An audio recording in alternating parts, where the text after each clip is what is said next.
প্রথমে এই ভিডিওটা দেখুন। ইদানিংতন কালে আমাদের এই বাংলাতেও একদল নব্য নিরামিষাশীর আবির্ভাব হয়েছে, কিন্তু কেউ দুটুকরো মাছ খেয়ে ফেললো কি কেউ চার টুকরো মাংস খেয়ে ফেললো, অমনি ভগবান তার কাছ থেকে পালিয়ে গেল। ভগবত বস্তু এত সহজে ধরাও দেয় না, আর এত সহজ শাস্ত্রে কিন্তু আমি বলি যে মাছ মাংস খাওয়া নিয়ে কোথাও কোনো নিষেধাজ্ঞা নেই। এবার এই ভিডিওটা দেখুন। বারণ করছেন একদম ডেফিনেট। মাছ মাংস যারা খায় তারা হচ্ছে কার্নিভোরাস অ্যানিমাল, আর যারা গাছপালা খায় তাদের হচ্ছে হার্বিভোরাস অ্যানিমাল। কিন্তু মানুষের জায়গায় লেখা আছে মানুষ নাকি অমনিভোরাস।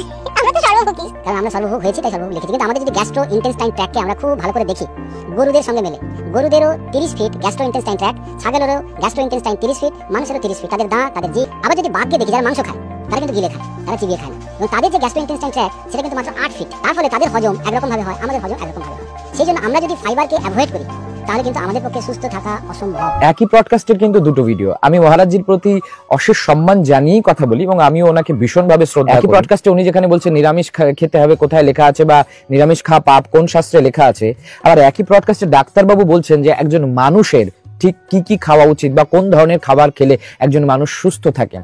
তাহলে বুঝে নিন বিজ্ঞান কি বলছে, আর কোন কোন শাস্ত্রে নিরামিষ খাওয়া নিষেধ আছে বা কোন কোন শাস্ত্রে বারণ আছে বা পাপ বলা আছে, সেটা যদি আপনারা জানতে চান তাহলে অবশ্যই কমেন্ট বক্সে কমেন্ট করুন। এর পরের ভিডিওটা